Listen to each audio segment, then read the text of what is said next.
અરવલ્લીના મોડાસામાં iconic busport પર વાવાઝોડાની અસર જેના દ્રશ્યો હવે આપણે બતાવી રહ્યા છે। મિની વાવાઝોડામાં એલિવેશન ગ્રીલ તૂટી પડી। ઊંચાઈથી પડેલી ગ્રીલના કારણે દોડધામ મચી ગઈ। તોતિંગ બનાવેલું બસપોર્ટમાં કુદરતી આફત વચ્ચે જોખમી બન્યું છે। માત્ર 10 મિનિટ ફૂંકાયેલા પવનના કારણે બાંધકામની પોલ ખોલી નાખી। બસપોર્ટ પર હજારો લોકોની અવરજવર રહે છે। મોડાસા 4 રસ્તા પાસે સીડી પડતા કારને નુકસાન પહોંચ્યું। બસ સ્ટેશનના ઉપરની વાવાઝોડું હલકું વાવાઝોડુંના પવન આવવાના કારણે ઉપરની ઇંગલોની ગ્રીલો નીચે પડતા અમે અંદરથી દુકાનની અંદર બેઠેલા હતા। ઉપરથી નજર નાખીને જોતા જતા ઇંગલો બધી વારાફરતી પડવા લાગી ને માણસોની અવર જવર થતી હતી। એમાં પણ 2-3 માણસો બચી ગયા કે જે જોખમ જેવું હતું પણ બચી ગયા, પણ કુદરતી રીતે બહુ ખરાબ પરિસ્થિતિ થવાની હતી। હવે વાત અમદાવાદની કરીએ તો વાતાવરણમાં અચાનક પલટો આવ્યો। રાત્રિના સમયે ભારે પવન સાથે વરસાદ ખાબક્યો। શહેરના અનેક સ્થળોએ પાણી ભરાયા। કેટલીક જગ્યાએ વીજળી ડૂલ થતા અંધારપટ છવાયો। વરસાદી પાણીના પગલે રોડ પર વાહનોની ગતિ ધીમી પડી। વરસાદે પગલે વાતાવરણમાં ઠંડક પ્રસરી હતી અને લોકોને ભારે ઉકળાટ અને બફારાથી રાહત મળી હતી। રાજ્યના વાતાવરણમાં એકાએક પલટો આવ્યો છે અને હવામાન વિભાગે જે આગાહી કરી હતી અને એ આગાહીને પગલે અમદાવાદ સહિત રાજ્યભરમાં ક્યાંક ને ક્યાંક કમોસમી વરસાદ જે છે તે પણ જોવા મળ્યો છે અને વાતાવરણમાં અચાનક પલટો જે મોડી સાંજે આવ્યો અને તેના કારણે શહેરના પ્રહલાદનગર વિસ્તાર છે, બોપલ વિસ્તાર છે, તેમજ સરખેજ અને જુહાપુરા વિસ્તાર છે કે જ્યાં ભારે પવન સાથે વરસાદ જોવા મળ્યો છે અને એ વરસાદના કારણે અત્યારે આપ જે જોઈ શકો છો કે આ પશ્ચિમ વિસ્તારને પ્રહલાદનગરના એસજી હાઈવે વિસ્તારમાં જે છે તે પાણી ભરાયા છે।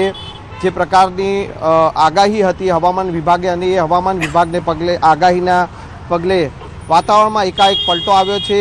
દિવસ દરમિયાન જે 42-43 ડિગ્રી આસપાસ જે ગરમીનો માહોલ હતો અને અસહ્ય ગરમીનો માહોલ હતો અને તેમાં એકાએક વાતાવરણમાં પલટો આવતા વાતાવરણમાં ઠંડક પ્રસરી છે અને જે અમદાવાદવાસીઓ છે કે તેઓએ વાતાવરણમાં ઠંડક પ્રસરતા રાહતનો શ્વાસ જે છે તે લીધો છે। કેમેરામેન શ્રેણિક મહેતા સાથે સંજય ટાંક, ન્યૂઝ 18 ગુજરાતી, અમદાવાદ। ભારે પવનના કારણે શહેરના પ્રહલાદનગર વિસ્તારમાં વૃક્ષ ધરાશાયી થવાની ઘટના સામે આવી। કોર્પોરેટ રોડ પર સ્ટ્રીટ લાઇટનો પોલ પડી જતા અંધારપટ છવાયો। વીજ પોલ અને વૃક્ષ ધરાશાયી થતા એક તરફનો રસ્તો પણ બંધ થઈ ગયો, જેના કારણે વાહન ચાલકોને હાલાકી પડી। અમદાવાદ સહિત રાજ્યભરમાં વાતાવરણમાં એકાએક પલટો આવ્યો છે અને અમદાવાદમાં જે પ્રકારે વાતાવરણ પલટાયું છે અને તેના કારણે શહેરના એસજી હાઈવે વિસ્તારના કેટલાક વિસ્તારો છે કે જ્યાં ગાજવીજ સાથે વરસાદ પણ પડ્યો છે અને ભારે પવન ફૂંકાયો હતો। હાલ આપ જે દ્રશ્ય જોઈ શકો છો કે અમદાવાદના પ્રહલાદનગર વિસ્તારમાં જે કોર્પોરેટ રોડ છે કે ત્યાં એક સ્ટ્રીટ લાઇટનો પોલ જે છે તે રસ્તાની એક બાજુ નમી પડ્યો છે અને તેના કારણે રસ્તામાં જે છે એ વીજ પોલ નમી પડતા રસ્તો એક તરફનો બંધ થઈ ગયો છે અને બીજી તરફનું એ દ્રશ્ય પણ આપને બતાવીશ કે હાલ આપ જે જોઈ શકો છો કે જે રીતે પવનની તીવ્રતા હતી, ભારે પવન ફૂંકાયો હતો અને સાથે સાથે વરસાદ પડ્યો છે અને તેના કારણે રસ્તા પર ઝાડ પડવાની પણ ઘટના સામે આવી છે અને તેને લઈને એક સાઈડનો રસ્તો જે છે તે પણ બંધ થઈ ગયો છે। જે પ્રકારનું વાતાવરણ જે પલટાયું છે અને ભારે પવન સાથે વરસાદ પડ્યો છે અને તેના કારણે વાતાવરણમાં ઠંડક પ્રસરી છે, પરંતુ સાથે સાથે પવનના કારણે પવનનું જોર હોવાના કારણે પ્રહલાદનગરના કોર્પોરેટ રોડ પર જે સ્ટ્રીટ લાઇટનો પોલ જે છે તે નમી પડ્યો હતો અને ઝાડ પડવાની ઘટના સામે આવી છે। કેમેરામેન શ્રેણિક મહેતા સાથે સંજય ટાંક, ન્યૂઝ 18 ગુજરાતી, અમદાવાદ। અમદાવાદમાં ગઈકાલે મોડી રાત્રે આવેલા મિની વાવાઝોડાથી ઘણા ભાગોમાં નુકસાનના દ્રશ્યો। વાતાવરણમાં પલટો આવતા ભારે પવન સાથે વરસાદ। ભારે પવનના કારણે પ્રહલાદનગરના કોર્પોરેટ રોડ પર મહાકાય વૃક્ષ ધરાશાયી થયું। રસ્તા પર વૃક્ષ ધરાશાયી થવાની ઘટના બની, જેના કારણે રસ્તો પ્રભાવિત થયો। મંગળવારે સમગ્ર ગુજરાતની અંદર વાતાવરણની અંદર પલટો જોવા મળ્યો હતો। અનેક જિલ્લાઓમાં વરસાદ પણ જોવા મળ્યો હતો। અમદાવાદ શહેરની વાત કરીએ તો અમદાવાદ શહેરમાં કાળઝાળ ગરમી બાદ મોડી સાંજે અચાનક વાતાવરણની અંદર પલટો જોવા મળ્યો હતો અને ભારે પવન સાથે અનેક વિસ્તારોની અંદર વરસાદી ઝાપટા જોવા મળ્યા હતા। પરિણામે વૃક્ષો ધરાશાયી થવાના પણ બનાવો બન્યા હતા। આપ જે દ્રશ્ય જોઈ રહ્યા છો અમદાવાદના પ્રહલાદનગર કોર્પોરેટ રોડ પરના આ દ્રશ્યો છે કે જ્યાં એક મહાકાય વૃક્ષ છે તે ધરાશાયી થઈ ગયું હતું રોડ પર આ વૃક્ષ ધરાશાયી થવાના પરિણામે જે સામાન્ય વાહન વ્યવહાર છે તે પણ બંધ થઈ ગયો હતો. અમદાવાદ શહેરમાં કાળઝાળ ગરમી બાદ જે પ્રકારે વાતાવરણની અંદર પલટો જોવા મળ્યો હતો અને વાતાવરણમાં ક્યાંક ને ક્યાંક ઠંડક પણ પ્રસરાઈ હતી. જો કે હવામાન વિભાગ દ્વારા પણ આગાહી કરવામાં આવી છે કે ગુજરાતની અંદર ક્યાંક ને ક્યાંક વાતાવરણની અંદર પલટો જોવા મળે છે અને છૂટો છવાયો વરસાદ પણ વરસી શકે છે. કેમેરામેન ખેંગા રાઠોડ સાથે ઋત્વિજ સોની, ન્યૂઝ 18 ગુજરાતી, અમદાવાદ. રાજ્યમાં 8મી સુધી હળવા છાંટા પડી શકે છે. હવામાન નિષ્ણાત અંબાલાલ પટેલની આગાહી છે. રાજ્યના કેટલાક વિસ્તારોમાં વાતાવરણ પલટાશે. દેશના ઘણા ભાગોમાં આંધી વંટોળ સાથે વરસાદ પડશે. મે મહિનામાં એક પછી એક પશ્ચિમી વિક્ષેપ આવતા રહેશે તેવી આગાહી કરી છે. 15 મેની આસપાસ પ્રી મોન્સૂન એક્ટિવિટીનો વરસાદ.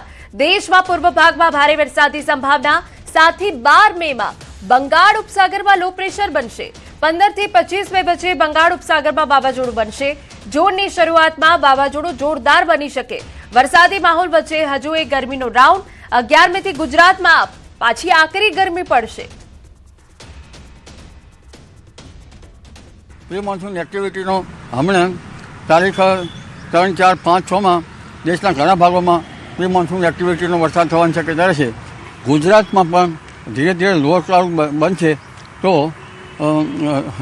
લગભગ તારીખ 5 થી 8માં ક્યાંક પ્રી મોન્સૂન એક્ટિવિટીનો વરસાદ થવાની શક્યતા રહેશે. ગુજરાતમાં પણ લગભગ 40 કિલોમીટરનો વિન્ડ ગસ્ટ અને સામાન્ય જે પવન છે એ 10 થી 25 કિલોમીટરનો ફૂંકાવાની શક્યતા રહેશે. ખાસ કરીને કચ્છમાં ભારે પવન ફૂંકાવાની શક્યતા રહેશે. હવે ગરમીમાં આંશિક ઘટાડો થશે પણ બપોર પછી લૂ ચાલવાની શક્યતા રહેશે. ઉલ્લેખનીય છે કે અત્યારે ગરમી ઘટવામાં છે પરંતુ ધીરે ધીરે તારીખ 11 થી 20માં પુનઃ એક્ટિવિટી શરૂ થશે અને તારીખ 11 બાદ આગ જેટલી ગરમી ફરી પુનઃ થવાની શક્યતા રહેશે. જોકે વાદળો તો સવારે એવા આવતા નથી પણ બપોરે એકદમ વાદળો જતાં રહેતાં ગરમી જબરજસ્ત જણાશે.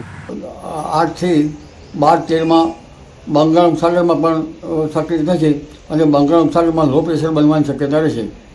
તારીખ લગભગ 15 તારીખથી 25 મે વચ્ચે બંગાળ ઉપસાગરમાં એક વાવાઝોડું બની શકે. જો તેનો માર્ગ મ્યાનમાર તરફ હોય તો લગભગ ભારતના ભાગમાં ઓછો વરસાદ આવી શકે. તારીખ જૂનની શરૂઆત સુધીમાં બંગાળ ઉપસાગરમાં વાવાઝોડા બનશે અને એક સખ્ત વાવાઝોડું બનવાની પણ શક્યતા રહે. કેદારનાથ ધામમાં ભારે હિમવર્ષા. આજે 17,000 શ્રદ્ધાળુઓએ દર્શન કર્યા, જેમાં અત્યાર સુધીમાં 3,44,000 શ્રદ્ધાળુઓએ દર્શન કર્યા છે. કેદારનાથ ધામમાં આજે પણ ભારે હિમવર્ષા થઈ રહી છે. સતત હિમવર્ષાથી ઠંડીમાં વધારો થયો છે, પરંતુ બાબા કેદારનાથના ભક્તોનો ઉત્સાહ હજુ પણ ઓછો નથી થયો. આજે મંગળવારે 17,000થી વધુ શ્રદ્ધાળુઓએ બાબા કેદારનાથના દર્શન કર્યા. 22 એપ્રિલે કેદારનાથ ધામના દરવાજા ખુલ્યા ત્યારથી 14 દિવસમાં કુલ 3,44,000 શ્રદ્ધાળુઓએ દર્શન કર્યા. વરસાદ અને હિમવર્ષા છતાં શ્રદ્ધાળુઓ દરરોજ બાબાના દર્શન માટે આવી રહ્યા છે. કેદારનાથ ધામમાં હાલમાં સતત બરફવર્ષા વચ્ચે પણ ભક્તોની શ્રદ્ધા અડગ છે. ભારે ઠંડી અને બદલાતા હવામાન વચ્ચે યાત્રાળુઓનું દર્શન માટેનો પ્રવાહ યથાવત છે. ભક્તોને કોઈ મુશ્કેલી ન પડે તે માટે સ્થળ પર પોલીસ બંદોબસ્ત ગોઠવાયો. જિલ્લા પોલીસ મુજબ અત્યાર સુધી 17,357 ભક્તોએ બાબાના દર્શન કર્યા. ભક્તોના અવિરત પ્રવાહ વચ્ચે હવામાનમાં સતત બદલાવ જોવા મળી રહ્યો છે. ક્યારેક વરસાદ તો ક્યારેક ભારે હિમવર્ષા જોવા મળી રહી છે. આ તરફ વાત કરીએ, ઉત્તરાખંડમાં પ્રસિદ્ધ શીખ ધર્મસ્થાન હેમકુંડ સાહિબના દરવાજા 23 મેના રોજ ખુલી રહ્યા છે. તૈયારીઓ પૂર્ણ થઈ ગઈ છે. વહીવટી અધિકારીઓ તૈનાત કરવામાં આવ્યા છે. ગુરુદ્વારા સમિતિ, સ્થાનિક વહીવટીતંત્ર અને પોલીસની ટીમો મુસાફરી વ્યવસ્થાની સમીક્ષા કરવા માટે હેમકુંડ સાહિબ ખાતે સતત પહોંચી રહ્યા છે.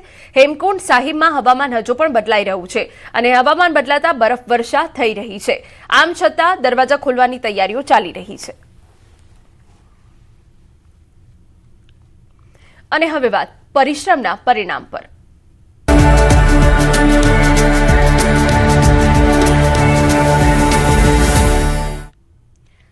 વાત અમદાવાદની કરી લઈએ. પરિણામ જાહેર થતા સામાન્ય પરિવારના તેજસ્વી તારલા ઝળહળી ઉઠ્યા.